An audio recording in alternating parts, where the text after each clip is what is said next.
What's up, guys? Super Casual here with another Clash Royale episode.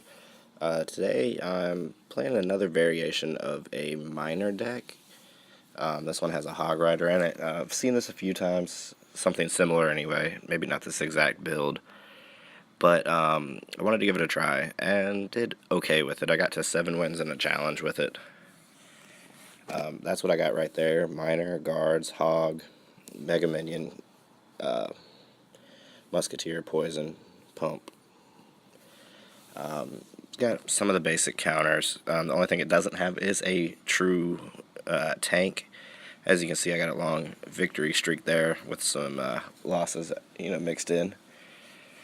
And I'm going to jump into the last 3 battles of the challenge just to give you an idea of how I played with this. Again, I'm not an expert on this style of play. Like I said, I like to play with with a tank in my deck. But going up against a giant deck here, I'm going to go ahead and drop off the cannon to distract, Guards to, work on that giant, and a Musketeer. I'm going to drop a Miner over on his tower and just, accumulate some damage over there. As you know, the Miner is the only real troop you can just straight up spawn on the other side. You have Goblin Barrel as well that does something similar, but it's not exactly the same. Plus, it's got that, HP advantage that the Goblins don't have. So, shut down his counter push, and I'm just going to let this Musketeer go up here and die. I didn't think it was worth reinforcing. I wanted to go ahead and let my elixir build back up. I'm going to distract his Hog here and try to get some troops down, try to stop this push. He's going to get some good damage on me here, but I used my Miner defensively there. I dropped it in behind the Valkyrie to keep her from killing my Guards. Just one of the little tricks you can use with him. He doesn't always have to be used as an offensive card. You can use him defensively as well if you need to. You just have to be aware of what you're doing. And Mega Minion is clutch. Look at him go. He stopped the last push more or less by himself. He stopped that push by himself. So he's a great defensive card, and I've got that tower down to about 900 HP, while he's only got me down to about 1700. So I'm letting my elixir build up. I'm going to go ahead and drop off my pump here, then I'm going to drop the cannon to distract. Basically, what I wanted to do here was I want to start building up an elixir advantage on him, because I don't like playing when I'm down an elixir. If you've watched my videos, you see that before my first push every game, I always let my elixir build up. That's a common strategy. That way you always have elixir to defend with. You always want to make sure you have some elixir to defend, their pushes. If you can't defend their push, you might get some good damage on their tower, but you're gonna lose yours if you don't have any elixir left over. And it's pretty much no matter who you're playing against, that's the way it's gonna work. So again, shutting down his push, we actually are. He got that tower down to like 900 on my side, but I'm gonna get some good damage here. And just going to come in and rock him right here, and that's going to be a good game for a 1-0 victory. So he played pretty well. I had a pretty good card rotation to handle what he had, and his rotation was not very good to handle what I had. I always had my cannon to defend his giant and his hog, and I had plenty of support troops to, take out what he had. Jumping into the next battle, this guy right here, I don't even honestly remember this battle that well. I know he's playing some sort of giant bowler deck. Surprisingly, he's not playing a poison spell like has been the craze lately. Gonna get a good push going on his right tower here. Hog, Guards, Mega Minion, everything there is going to cause some good damage. Then that tower is actually going to go down. I don't know if you noticed, but I dropped off my Miner behind his tower to distract his bowler and his archer so that I could get some good damage there. I feel like I've said good damage like 16 times already in this video. I'm not 100% sure about that, but we'll go with the fact that it's been 16 times, and feel free to comment below exactly how many times I said good damage up to this point. I mean, I just keep saying good damage now at this point as a joke, because I know that I said it several times, and it gotta be annoying. So, anyway, gonna go ahead and poison his pumps over there. Now that I've got the tower down, I don't want him able to amass any kind of elixir advantage. He is ahead on elixir right this moment, but I took out that pump and I'm getting ready to drop my own. He's starting up a big push. He's going to have his giant, bowler, archers, and lumberjack coming in. Lumberjack's a beast of a card. He just moves so fast and does so much damage. I botched this defense right here. I meant to get the miner down first so that my guards didn't take any hits from that bowler, but I mistimed it. So he's going to go ahead and get this tower. I give him a thumbs up because I knew he was going to get the tower. He sent one back, so yeah, wouldn't really call that bad manners, but you know, it is what it is. I'm going to take a little bit of damage on the tower here, on the king tower, but I'm going to clean up that push. I'm going to drop off another pump and just go for a reset here. We're roughly even in elixir, but I have 2 pumps to his 1, and I'm going to miner his pump just to get some damage on it. I love the word damage, don't I? Okay, so I'm going to poison here just to finish off the pump and to weaken his archers.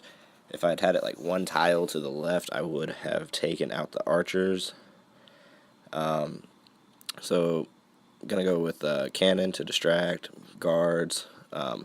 I don't really know why I sent my miner across there. That was kind of a bad play, but, you know, a waste of elixir. But I clean up his push, and just going to start a little bit of a counter push, get the hog in there, try to get some chip damage on him, poison spell. Got 1 hit with the hog, maybe. But his tower's getting pretty low, and at this point I just keep the pressure on him. That's something, you know, sometimes you have to do, especially with one of these decks. You know, you just want to get, just keep them pressured. Keep them pressured. Don't let them, sit back and build up their elixir and come, for some sort of huge counter push or some huge push. He did a good job defending there. He stopped the hog before it could even get to the tower. Didn't even get 1 shot off. That fireball and lumberjack just wiped him out. I dropped off I'm just dropping troops, just trying to keep him pressured, hoping to get like just a little bit of chip damage. I'm going to send the miner in, get that chip, maybe like chip, not, anyway. Again, he stops that hog rider in its tracks, but too little too late. Here comes that poison spell for the win.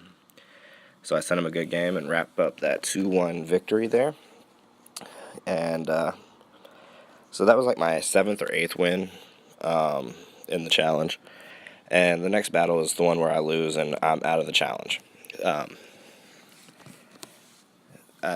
Obviously, I always say I don't think I played well.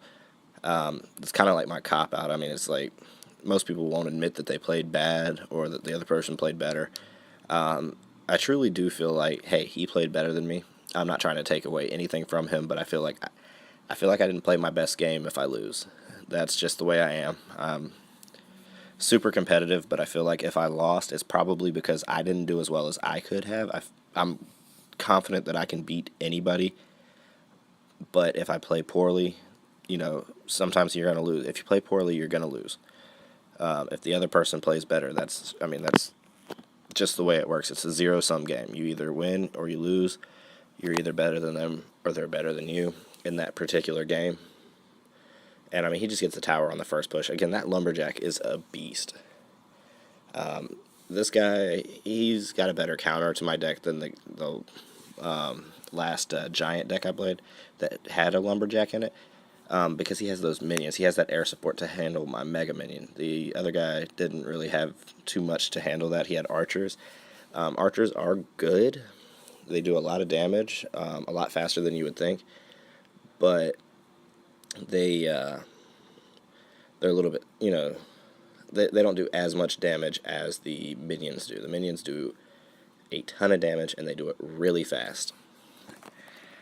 He's coming in with this giant and musketeer. I'm going to clean that up.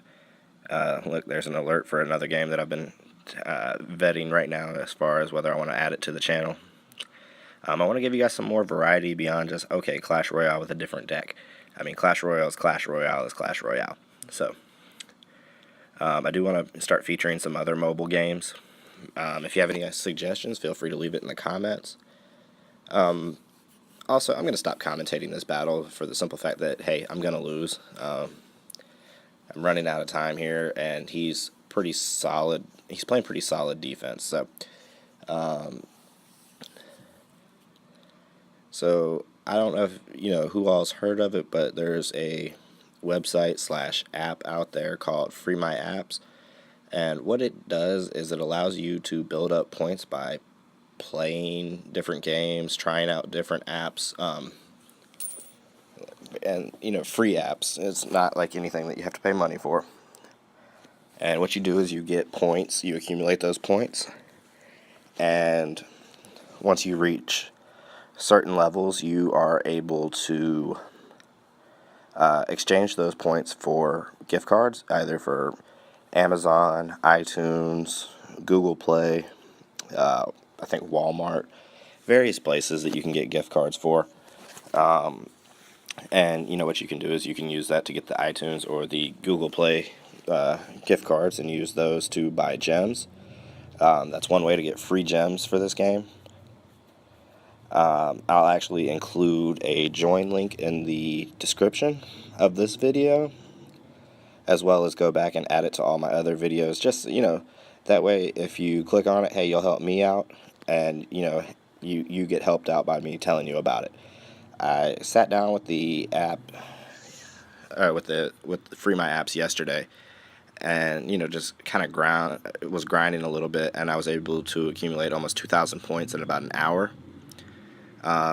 So the lowest level iTunes gift card or Google Play gift card you can get is a $10 one, and it costs 3,000 points. So I can get that, and I mean, we'll say an hour and a half. I can grind out that many, that many points. So it's not that bad. I mean, it's a pretty quick way to earn some gems, and yeah.